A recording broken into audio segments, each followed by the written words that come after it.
नमस्कार, आप देख रहे हैं खास खबर। दिल्ली का जंतर मंतर जो लोकतंत्र में जनता की आवाज उठाने का केंद्र माना जाता है, आज वहां से जो तस्वीरें आई हैं उसने पूरे देश को झकझोर कर रख दिया है। अपने अधिकारों, अपने भविष्य और छात्र हितों की मांगों को लेकर शांतिपूर्ण प्रदर्शन कर रहे देश के नौजवानों पर आज पुलिसिया लाठियां बरसाई। युवाओं के बुलंद हौसलों को कुचलने के लिए खाकी को आगे कर दिया गया।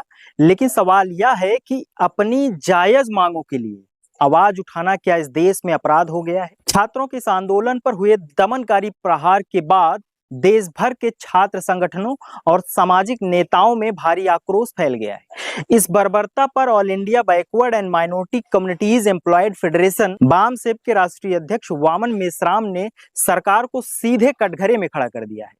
उन्होंने बिना लाग लपेट के सत्ता के शीर्ष पर बैठे हुए हुक्मरानों पर बड़ा हमला बोल दिया है। वामन मेश्राम ने सरकार के इस कार्रवाई को लोकतंत्र पर सीधा प्रहार करार देते हुए कहा है कि दिल्ली के जंतर मंतर पर शांतिपूर्ण ढंग से अपनी मांगे रख रहे विद्यार्थियों पर हुआ पुलिस लाठीचार्ज लोकतंत्र के लिए गहरी चिंता का विषय है।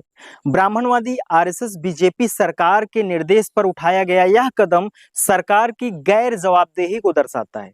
युवाओं पर बल प्रयोग करना देश के भविष्य को अंधकार में धकेलने के समान है। हम सरकार की इस दमनकारी नीति का कड़ा विरोध करते हैं और छात्रों के प्रति दिखाई गई इस क्रूरता की घोर निंदा करते हैं। वामन मेश्राम का यह बयान साफ इशारा कर रहा है कि दिल्ली की सड़कों पर बहा छात्रों का पसीना और लाठीचार्ज अब सिर्फ एक स्थानीय आंदोलन नहीं रहा, बल्कि यह देश के नौजवानों के स्वाभिमान और हक की लड़ाई बन चुका है।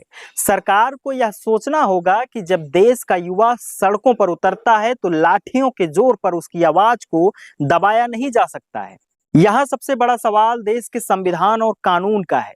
सरकार और पुलिस प्रशासन को यह भी नहीं भूलना चाहिए कि भारत का संविधान हर नागरिक को अपनी आवाज उठाने का अधिकार देता है। भारतीय संविधान का अनुच्छेद 19(1) भी देश के हर नागरिक को बिना हथियारों के शांतिपूर्ण ढंग से एकत्र होने और अपना विरोध दर्ज कराने का मौलिक अधिकार देता है। इतना ही नहीं, अनुच्छेद 19(a) के तहत अभिव्यक्ति की स्वतंत्रता हर युवा को संवैधानिक हक है।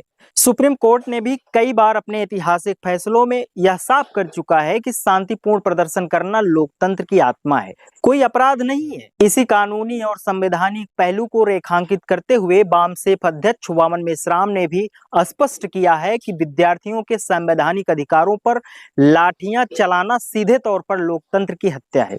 जब कानून ही युवाओं को अपनी बात रखने की इजाजत देता है तो फिर खाकी की जोर पर उसके मौलिक अधिकारों का हनन क्यों किया जा रहा है? जब देश के भावी कर्णधारों के मौलिक अधिकारों पर ही प्रहार होने लगे तो न्यायपालिका और समाज को भी सोचने पर मजबूर होना पड़ता है। क्या सरकार छात्रों की जायज मांगों को सुनेगी या संवैधानिक अधिकारों को ऐसे ही लाठियों तले दबाया जाता रहेगा? क्या लाठियों के दम पर युवाओं के भविष्य को ताले में बंद किया जा सकता है? क्या अपनी मांगों को रखना अब लोकतंत्र में गुनाह है? यह सवाल आज देश का हर नौजवान पूछ रहा है। इस मामले पर हर अपडेट आप तक पहुंचते रहेंगे। बने रहिए बहुजन प्लेनेट के साथ। मैं एल के शर्मा नंदवंशी, बहुत बहुत शुक्रिया।